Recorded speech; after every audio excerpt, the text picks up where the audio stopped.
El día de hoy nos vamos a concentrar en entender un poco cuáles son los elementos que arman lo que llamamos la cultura participativa y la construcción de audiencias. Hay 3 segundos para llamar la atención del público que en la actualidad está muy pendiente de todo tipo de desarrollos a nivel de historias en las cuales tienen la necesidad de participar en la mayoría de las ocasiones.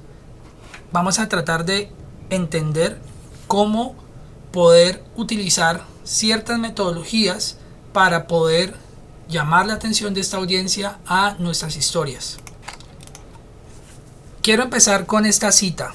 Cada vez que un nuevo consumidor se une al entorno de los medios, un nuevo productor lo hace, pues los mismos equipos, teléfonos, computadores permiten el consumo y la producción. Es el equivalente a que cuando se compra un libro se lleve la imprenta gratis. Esta cita básicamente nos permite generar la siguiente reflexión: cómo el acceso a la infraestructura permite que las audiencias tengan la posibilidad de compartir en tiempo real sus ideas, para de esta forma tener la posibilidad de generar nuevas propuestas que tengan en cuenta su punto de vista. En este sentido, quiero compartir esta otra cita de Henry Jenkins. Los procesos de convergencia requieren de compañías que consideren lo que significa consumir medios. Si los antiguos consumidores eran predecibles y se quedaban donde se les decía, el nuevo perfil es migratorio con un mayor interés en la conectividad social, hacer ruido y publicar información.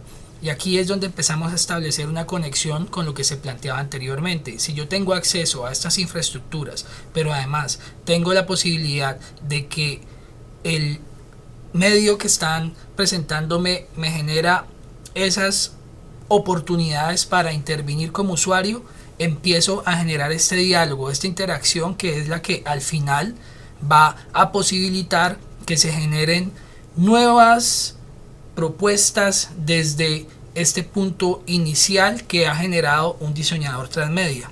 Así aparecen una serie de categorizaciones de las audiencias que nos pueden permitir identificar el público que tenemos, a cuál de estas taxonomías pertenece. Por ejemplo, cazadores y recolectores de información, que son estas personas que realizan una búsqueda pormenorizada de detalles y lo que hacen es compartirlo con la comunidad para que se entere de cierta información que aparentemente no está de manera visible en las historias o en los productos que se están generando. Aquí hay una conexión con las pistas de migración. Están los multiplicadores, que son estas personas que distribuyen información a nuevas audiencias potenciales y que sirven como un mecanismo de divulgación que facilita que las historias que se están construyendo lleguen a la mayor cantidad de personas.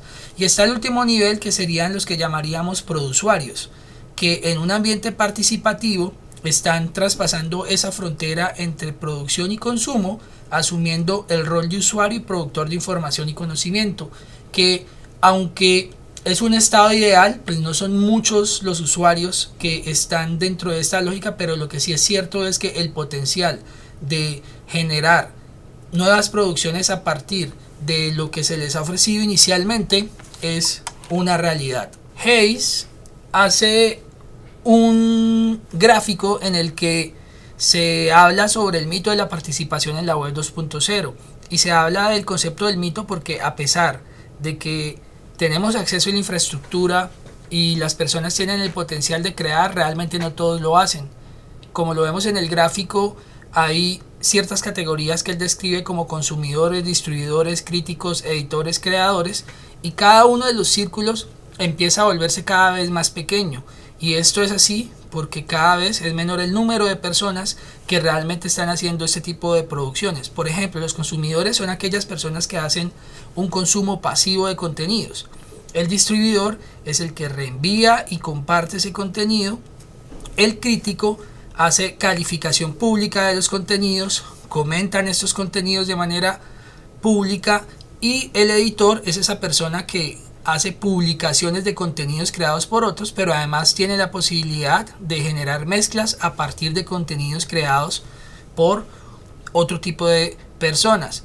Finalmente están los creadores, que son aquellos que están construyendo contenido original y que son quienes alimentan toda esta participación en los usuarios dependiendo del tipo de producciones que ellos estén generando.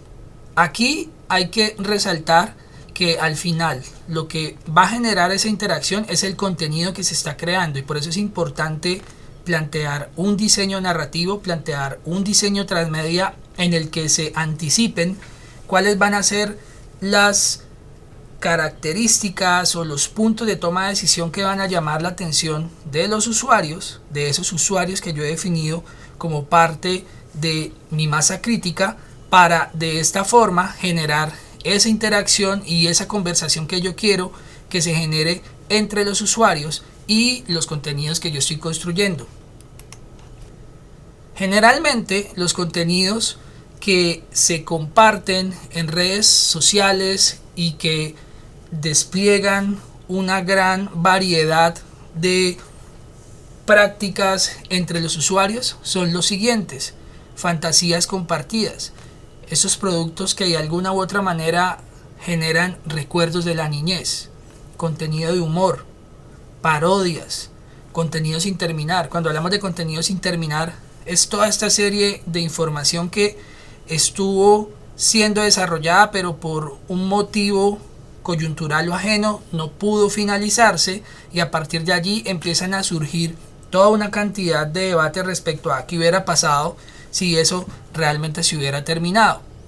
Por ejemplo, en el caso del protagonista de Rápido y Furioso, cuando muere en la vida real, se empiezan a preguntar las personas qué sucede con las tomas que no fueron grabadas después de su muerte, y a partir de allí se generan toda una serie de prácticas que van a motivar la participación de los usuarios. Adicionalmente, todo lo que tenga que ver con contenidos de elementos misteriosos, todo lo que tenga que ver con el más allá, alienígenas, son algunos de los ejemplos, también generan este tipo de prácticas. La controversia y los rumores, que al final van a servir como motor para generar la participación. Ustedes como diseñadores transmedia deberían pensar en cuáles de estos elementos van a ser parte de su proceso creativo, porque al generar todos estos elementos se pueden generar también esas posibilidades para las audiencias, para que a partir de estos elementos puntuales ellos tengan un punto de partida para crear nuevas propuestas. Por esta razón, quien esté creando contenidos debe tener en cuenta que las producciones están ancladas y tienen sentido en el día a día de la gente, lo que quiere decir que son locales. Se extienden a diversos contextos diferenciados de manera cultural para interconectarlos, lo que quiere decir que son transculturales, y además comparten una misma infraestructura tecnológica y material, por lo que son globales. Entonces, en este sentido, estos tres elementos generan una directriz para poder trabajar sobre estas líneas. Nos damos cuenta que en este mundo actual la moneda de los medios sociales son las conexiones, y eso es lo que todo productor transmedia debe buscar: cómo generar una conexión entre el contenido que está produciendo con esta audiencia. De esta forma se pueden generar las prácticas que amplíen el conocimiento que tiene el público sobre la historia que se está construyendo, y además de eso va a permitir la generación de esa participación en todas las líneas que veíamos con anterioridad. Una red como un grupo representan una colección de personas, pero incluye algo más importante: una serie de conexiones entre quienes pertenecen al grupo. Estas conexiones y sus patrones particulares son más importantes que los individuos, pues posibilitan la realización de acciones que estos no podrían ejecutar por sí mismos. La síntesis de esta cita es reconocer que es el trabajo grupal, la inteligencia colectiva, la que va a posibilitar la generación de elementos mucho más complejos que aquellos que podrían ser generados por el individuo.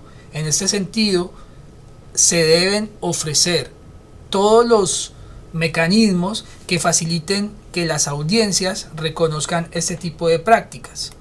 En este sentido, para entender cómo hacemos parte de las estructuras de las redes sociales, debemos tener en cuenta 5 reglas. La primera de ellas plantea que somos nosotros quienes damos forma a nuestras redes, y de esta forma buscamos personas que compartan intereses, historias y sueños. De esta forma nosotros empezamos a establecer una estructura en 3 momentos. Primero, decidimos con cuántas personas conectarnos. Segundo, influenciamos la conexión entre familiares y amigos. Y tercero, controlamos nuestra importancia al interior de la red. Esto nos permite generar una serie de prácticas que facilitan que los usuarios estén conectados con las producciones que estamos desarrollando. Las otras reglas son: nuestra red nos define. El lugar en el cual nosotros estamos dentro de la red afecta nuestro comportamiento. Una persona con pocos amigos tiene un estilo de vida diferente que aquella que cuenta con muchos. Regla 3. Nuestros amigos nos afectan. Cada una de las conexiones con amigos nos influencian y nosotros a ellos. Regla 4. Los amigos de nuestros amigos nos afectan. Las personas no copian solo a sus amigos, también a los amigos de sus amigos. Regla 5. La red cuenta con vida propia. Las redes sociales cuentan con propiedades y funciones que no son controladas ni percibidas por los usuarios. Estas propiedades solo pueden ser estudiadas al analizar el grupo o comunidad, no de manera aislada. ¿Cuál es la conclusión de trabajar sobre estas 5 reglas? Que el reconocimiento de cada una de ellas va a permitir que definamos una metodología de aproximación al usuario desde lo que yo estoy generando como historia. Parte de este proceso involucra que se apoyen en medios sociales o se apoyen en plataformas que tengan la posibilidad de generar una interacción en tiempo real con el usuario para poder monitorear de manera directa cuál es el punto de vista que tiene este público frente a los desafíos que yo estoy planteando con las propuestas creativas que genero. Desde esta lógica y para concluir, entender todos estos aspectos que hemos trabajado van a facilitar que definamos lo que llamamos como la cultura participativa y que esos 3 segundos que tenemos para llamar la atención se conviertan en horas y horas y horas de interacción con las propuestas que estamos definiendo.